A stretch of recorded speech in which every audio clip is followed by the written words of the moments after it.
अस्सलाम वालेकुम दोस्तों, उम्मीद है आप खैरियत से होंगे। दोस्तों आज मैं आया हूँ अपने पुराने गांव में आया हूँ, तो आज मैं आपको दिखाता हूँ कि हमारे घर कैसे होते थे। तो दोस्तों ये चेक करो, ये थे हमारे घर।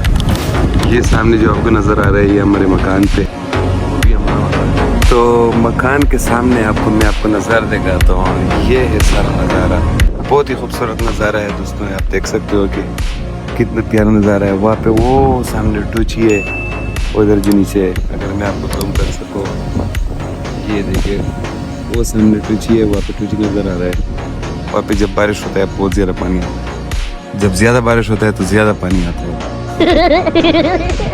तो दोस्तों कैसा लगा हमारे गाँव का नज़ारा? ये था हमारे मकान में सोचा आपको बता सकूँ। पीछे बहुत बड़ा खुदाई है, पहले ऐसा ना हो कि कहीं दिख न जाए, तो ये चेक कर सकते हो दोस्तों। ये हमारे पास शम्स रहमान बैठा हुआ है। तो कैसी लगी आपको मेरी ये छोटा सा मिनी व्लॉग, और आपको हमारे गांव का नज़ारा कैसा लगा? आप लोग मुझे कमेंट में बताओ दोस्तों। उम्मीद है आपको मेरा ये छोटा सा व्लॉग आपको पसंद आया होगा। ये आप लोग नज़ारा देख सकते हो, कितनी प्यारा जगह है। ये देखो कितना ऊंची जगह है, ऊंची जगह है। वही सब मुझे वैसे ही डर लग रहा है इधर से। तो चलो दोस्तों मिलते हैं नेक्स्ट वीडियो में। आज तक के लिए इतना ही। अभी मैं घर जा रहा हूँ और ड्राइव करूँगा, तो फिर नेक्स्ट मिलते हैं।